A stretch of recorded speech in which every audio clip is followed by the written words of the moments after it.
ராவணன் பார்த்தீங்கன்னா, இங்கே தன்னோட ஆட்டத்த வந்து இப்ப ரொம்பவே சூப்பரா ஆரம்பிச்சுட்டாருன்னே வந்து சொல்லலாம். ஸோ ராவணன் வந்து யாரு? எதுக்காக இந்த விஷயத்தெல்லாம் பண்றாரு? அப்படிங்கிற விஷயத்த வந்து ஜனனி தெரிஞ்சுக்கிற ஒரு நேரம் வந்துருச்சு அப்படின்னு கூட வந்து சொல்லலாங்க. ஆனா முக்கியமான விஷயம் இந்த ராவணன பொறுத்தவரைக்கும் வந்து எதுக்காக ஜனனியையும், ஈஸ்வரியையும் பிரிச்சு இப்படி பண்ணாரு அப்படின்னு தான் வந்து தெரியல. அவர் நினைச்சிருந்தாரு அப்படின்னா குணசேகரன வந்து ஏதாவது பண்ணியிருக்கலாம். ஆனா அப்படி விட்டுட்டு வந்து பாத்தீங்கன்னா, இப்போ ஈஸ்வரிக்கும் ஜனனிக்கும் இடையில தான் வந்து ஒரு பெரிய பிரச்சனையே வந்து போற மாரி வந்து ஓடிக்கிட்டு இருக்கு. ஸோ ஈஸ்வரிய பொறுத்தவரைக்கும் என்னதான் வந்து அந்த வீட்ல இருந்த நினைவுகளா இருக்கட்டும், அவங்கள வந்து கொடுமைப்படுத்துற நினைவுகளா இருக்கட்டும், எல்லாமே வந்து தெரிஞ்சாலும், எதுக்காக அவங்க வந்து அப்போ மறுபடியும் ஆதி குணசேகரனே வந்து சப்போர்ட் பண்ணிக்கிட்டு இருக்காங்க அப்படிங்கிறது தான் வந்து தெரியல. இதெல்லாம் அவங்க வேணும்னே பண்றாங்களா? இல்ல ஆரம்பத்துல வந்து ஆட விட்டு கடைசியில அவங்கள வந்து பிடிக்கலாம் அப்படிங்கிற மாரி நினைச்சு பண்றாங்களா அப்படின்னு தெரியல. ஸோ எதுவா இருந்தாலும் நம்ம பொறுத்து இருந்து தான் வந்து பார்க்கணுங்க. இந்த பக்கம் ஒரு வழியா வந்து பார்கவி தர்ஷனை வேண்டாம் அப்படின்னு சொல்லிடுறாங்க. அந்த நேரத்துல அன்புக்கரசி என்ட்ரி கொடுத்துட்டு தர்ஷனை கல்யாணம் பண்ணிக்க நினைக்கிறாங்க. ஆனா வந்து அப்போதைக்கு பாத்தீங்கன்னா எதுவுமே பண்ண முடியாத ஒரு நிலைமையில தான் வந்து தர்ஷனும் உட்காந்துக்கிட்டு இருக்காரு.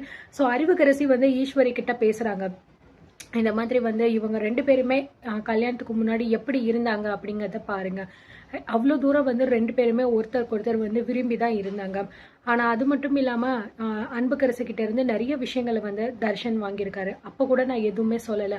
நம்ம வீட்டு மாப்பிள்ளை தானே நம்ம செய்யறோம் அப்படின்னு நினைச்சு நான் விட்டுட்டேன். அது மட்டும் இல்லாம இப்போ அன்புக்கரசி வந்து சின்ன பொண்ணு கிடையாது. அவளுக்கு வந்து அவ தான் வந்து எங்களோட உலகமே. அவளுக்கு தர்ஷனை பிடிச்சிருக்கு. அதே மாதிரி தர்ஷனுக்கும் அன்புக்கரசியை பிடிச்சிருந்தது. ஆனா ஊடல இந்த பார்கவி வந்தனால மட்டும்தான் இவ்வளோ பிரச்சனையாச்சு. இப்போ அந்த பொண்ணே தர்ஷனை வேண்டாம் அப்படின்னு தூக்கி எரிஞ்சுட்டு போயிட்டா. அப்போ ஏன் என் தங்கச்சியை வந்து கல்யாணம் பண்ணி வைக்க கூடாது? அது மட்டும் இல்லாம என் தங்கச்சிக்காக தானே நான் இத்தனையும் பண்ணேன் அப்படிங்கிற மாதிரி வந்து ஈஸ்வரி கிட்ட சொல்றாங்க.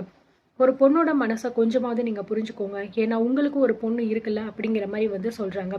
சோ இதெல்லாமே கேட்டுட்டு ஈஸ்வரிய பாத்தீங்கன்னா தர்ஷனை தனியா கூட்டிட்டு போயிட்டு வந்து பேசுறாங்க. நீ என்ன காரியம் பண்ணி வச்சிருக்கன்னு உனக்கு நல்லாவே தெரியுதா இல்லையா? நீ வந்து வீட்டுல இருக்கும்போது பார்கவி அப்படின்னு சொல்லிட்டு பாத்தீங்கன்னா பார்கவி கூட வந்து இருக்கணும், பார்கவிய கல்யாணம் பண்ணிக்கணும், அவதான் என் ஒய்ஃப் அப்படின்னு நினைச்சுக்கிட்டு இருந்தேன். ஆனா அங்க ஆபீஸ்க்கு போனா அன்புக்கரசி கூட வந்து நீங்க பேசிக்கிட்டு இருக்கீங்க, சிரிச்சுக்கிட்டு இருக்க. அவ கூட சேர்ந்து பாத்தீங்கன்னா கான்ஃபரன்ஸ்க்கு போயிட்டு ஒரே ரூம்ல எல்லாம் நீ ஸ்டே பண்ணிருக்க. நீ என்ன நினைச்சுக்கிட்டு இருக்க தர்ஷன்? வீட்டுல ஒரு பொண்ணு, வெளியில ஒரு பொண்ணு அப்படின்னு சொல்லிட்டு இது கிடைச்சா இது இல்லைன்னா இது அப்படிங்கிற மாதிரி நீ வந்து நினைச்சுக்கிட்டு இருந்திருக்கியா அப்படின்னு சொல்லிட்டு பாத்தீங்கன்னா ஈஸ்வரி பயங்கரமா கோவப்பட்டு தர்ஷனை வந்து கண்ணத்திலேயே பலார்னு ஒரு அறைய விடுறாங்க. சோ கூட இருந்தவங்க எல்லாம் வந்து அக்காக்கா எதுக்குக்கா இப்படி பண்றீங்க அப்படின்னு கேக்குறாங்க. பின்ன என்ன, இவன் வந்து இப்படி ஒரு விஷயத்த பண்ணதுனால தானே இன்னைக்கு அந்த பொண்ணு கல்யாணமே வேண்டாம் அப்படின்னு சொல்லிட்டு வந்து எந்திரிச்சு போயிருக்கான்.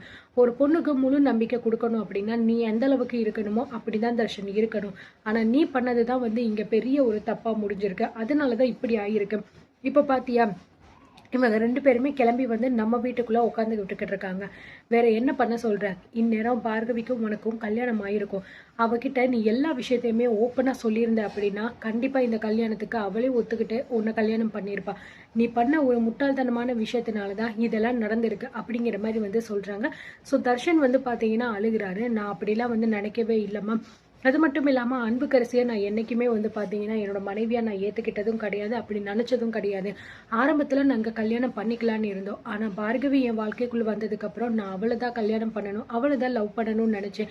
இப்போ கூட நான் இந்த விஷயத்த அவகிட்ட சொல்லாம விட்டதுக்கு காரணமே வந்து அவ மனசு கஷ்டப்படும், அவ என்ன நினைப்பான்னு தெரியலையே அப்படிங்கிறதுக்காக மட்டும்தான். மத்தபடி அவகிட்ட மறைக்கணும், வீட்டுல வந்து பார்கவியை சமாளிச்சுட்டு வெளியில போயிட்டு அன்பு கூட இருக்கணும் அப்படிங்கிற மாதிரி என்னைக்குமே நான் வந்து நினைச்சதே கிடையாதுமா அப்படிங்கிற மாதிரி வந்து ரொம்பவே ஃபீல் பண்ணி தர்ஷன் வந்து பேசிக்கிட்டு இருக்காரு. சோ ஈஸ்வரிக்கு இருந்தாலும் வந்து தர்ஷன் மேல கோவம் அதிகமா வந்துகிட்டு தான் இருக்கு. என்னதான் இருந்தாலும் நீ இப்படி பண்ணது தப்பு, இப்படி நீ பண்ணிருக்க கூடாது அப்படிங்கிற மாதிரி வந்து சொல்லிக்கிட்டு இருக்காங்க.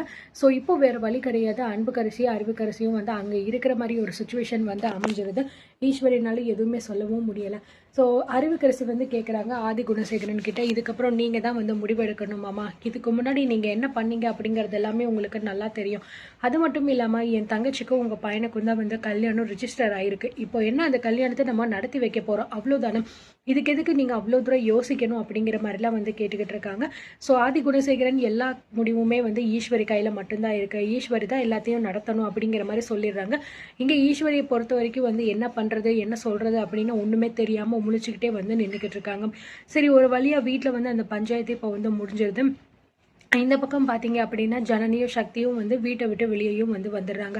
ஸோ இதுக்கப்புறம் அவங்க அந்த வீட்டுக்கு உள்ளே போக முடியுமா அப்படிங்கிறது கூட வந்து தெரியலை. ஏன்னா இந்த கேஸில் வந்து ஜனனி வந்து ஜெயிச்சே ஆகணும் அப்படிங்கிற மாதிரி ஒரு மனநிலைமையில தான் வந்து இருந்துக்கிட்டு இருக்காங்க.